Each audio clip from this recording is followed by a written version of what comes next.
भूमि के एक बिंदु से एक 20 मीटर ऊंचे भवन के शिखर पर लगी एक संचार मीनार के तल और शिखर के उन्नयन कोण क्रमशः 45 डिग्री और 60 डिग्री है। जैसे मान लीजिए संचार मीनार के मतलब छत ऊपर देखिए हो जाएगा, पहले का जमाना में टीवी के टावर ऊपर छत ऊपर लोग लगाता था, समझ गए बात।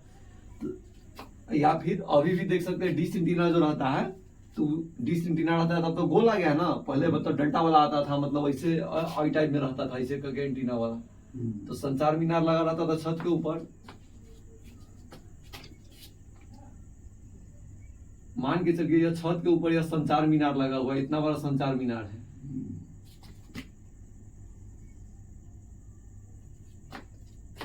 भवन की ऊंचाई 20 मीटर है और शिखर पर लगी एक संचार मीनार के तल और शिखर का उन्नयन कोण, जैसे मान लीजिए इस बिंदु से हम देखेंगे संचार मीनार को, तो जड़ में देखेंगे तो कम कोण बनेगा और दूरी देखेंगे तो अधिक कोण बनेगा। यहाँ जो कोण बनेगा वो 45 डिग्री बनेगा। क्या डिग्री बनेगा? 45 डिग्री। और ये जो बड़ा कोण बनेगा वो कोण बनेगा 60 डिग्री। क्या डिग्री बनेगा? 60 डिग्री। अब देखिए हमारा कहने का मतलब है कि जब भी हम एक घर के ऊपर कोई भी वस्तु को रखल देखेंगे और एगो फिक्स जगह से देखेंगे, जगह पर से अपना हिलेंगे डुलेंगे नहीं, तो क्या होगा? अगर उस चीज की हम जड़ में देखेंगे, मान लीजिए मार्कर का जड़ में देखेंगे तो कम कोण बनेगा, इसके फुनगी पर देखेंगे तो आग के पलक को थोड़ा उठाना पड़ेगा तो ज्यादा कोण बनेगा, जगह नहीं बदलेंगे तब। तो मान लेते हैं कि ए भी एगो मीनार है, ए भी एगो घर है और सी बिंदु से हम क्या कर रहे हैं, इस घर के ऊपर संचार मीनार जो लगा है एडी, उसको हम देख रहे हैं। तो हमारा कोण पहला बना 45 डिग्री, दूसरा कोण बनेगा 60 डिग्री। जड़ में देखेंगे तो 45 डिग्री और इसके फुनगी में देखेंगे तो 60 डिग्री बनेगा। और कोई भी घर, चाहे कोई भी खड़ा पोल हो, चाहे कोई वृक्ष हो, तो धरती के साथ 90 डिग्री कोण बनाएगा। तो यहाँ पर सबसे पहले सॉल्यूशन करेंगे तो क्या लिखेंगे? सबसे पहले हम लिखेंगे माना कि ए भी एक भवन है। कौन चीज है? ए भी एक भवन है तथा एडी एक संचार मीनार। कौन चीज है? संचार मीनार है। कोण ए बी सी कितना हो जाएगा? 90 डिग्री हो जाएगा। मान के चलते कि संचार मीनार एकदम 90 डिग्री पर खड़ा है, सीधा खड़ा है। अब देखिए ये जो भुजा दिया, ये मान दिया हुआ ए बी का मान, कौन सी का मान है? भवन की ऊंचाई है।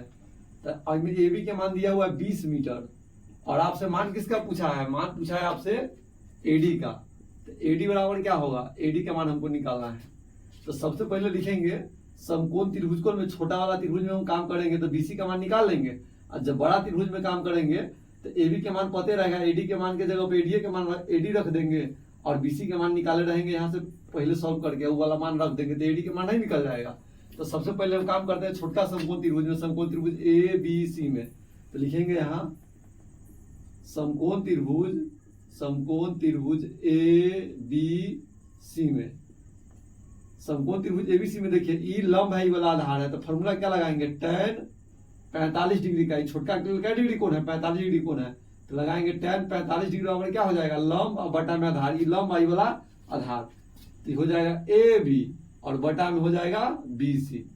tan 45 डिग्री का मान कितना होता है? 1 होता है। ए बी का मान कितना है? 20 मीटर दिया है और बीसी यहाँ रहेगा, तो बीसी का मान कितना हो जाएगा? बीसी बराबर हो जाएगा 20 मीटर। तो 20 मीटर हो गया आधार के मान। अब हमको कौन त्रिभुज में काम करना है? बड़का त्रिभुज में काम करेंगे, समकोण त्रिभुज डी बी सी में। और जब में काम करेंगे tan थीटा का फॉर्मूला लगाएंगे तो पूरा लंब के काम करेगा, ये वाला आधार के काम करेगा। तो जब में बीसी के मान हमको पता चल गया है तो बीसी के मान यहाँ से पुट कर देंगे, एबी के मान दिया हुआ ए भी पुट कर देंगे, तो एडी के मान नहीं निकल जाएगा। तो आपका जवाब होगा सर जी आराम से हम निकाल सकते हैं, कोई दिक्कत नहीं है। यहाँ लिखेंगे अब समकोण त्रिभुज, अब समकोण त्रिभुज ए नहीं बी डी सी में, अगली बात बी डी सी में, चाहे डी बी सी में कोई फर्क नहीं पड़ने वाला है। तो अब क्या लिखेंगे बा? tan 60 डिग्री बराबर हो जाएगा ये पूरा लंब और ये पूरा आधार, तो हो जाएगा बी डी और बटा में बी सी। tan 60 डिग्री का मान आप लोग जानते हैं क्या होता है? √3।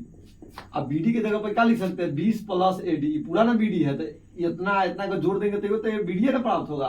तो यहाँ पर लिखेंगे 20 और प्लस लिखेंगे एडी अब कहिएगा सर जी 20 काला लिखे हैं तो 20 एडी के मान है, एबी के मान है, लगे 20 यहाँ रखे हैं और एडी के मान नहीं पता हमको निकालना है तो एडी के मान को हम एडीए रखते हैं। आप एक्स वाई मान सकते हैं, कोई दिक्कत नहीं है, देखिए हम सीधे एडीए रखते हैं, नाम रख के निकाल देंगे, कोई दिक्कत नहीं है।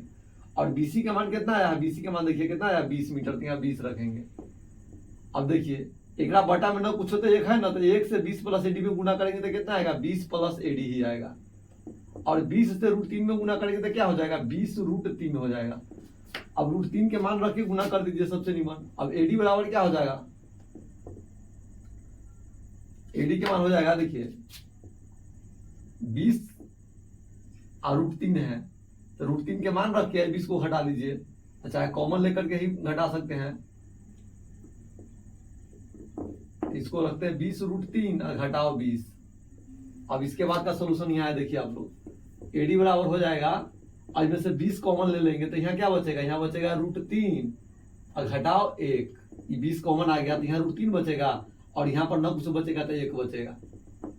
अब देखिए √3 के मान क्या होता है 1.732 और घटाओ 1, तो यहाँ क्या हो जाएगा 20 गुने 0.732 और 20 से जब इसमें गुना करेंगे तो 2 दूना 4, 3 दूना 6, 7 दूना 14, एगो 0 दशमलव का अंक के बाद 3 अंक के बाद, तो ये इसका आंसर हो जाएगा 14.64 मीटर।